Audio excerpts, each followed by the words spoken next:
प्रति मास आम यशस्वी प्रधानमंत्री मन की बात कार्यक्रम रे पूरा देश सारा कोटी कोटी नागरिक मान सहित सीधा संपर्क करती एवं जदिव यहाँ कौन राजनैतिक कार्यक्रम नुह आम भारतीय जनता पार्टी कार्यकर्ता माने आयोजन करूचे स्थानीय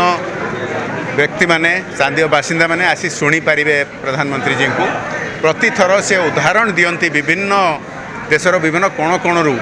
कि छात्र छात्री माने होंतु आमर गुरुजन माने होंतु महिला माने होंतु कि भली प्रयास करुचंती देश को आगु को नवापाई तांको निज गाँ सहर निज तांकर महल्ला को आगु को नवापाई बहुत बढ़िया उदाहरण आज बहुत थर भली ओडिशार उदाहरण देले। ओडिशार जो हैंडलूम शाढ़ी गुड़िकर बहुत चाहिदा अच्छी देश सारा मु आशा करुच्ची प्रति मास ओडिशार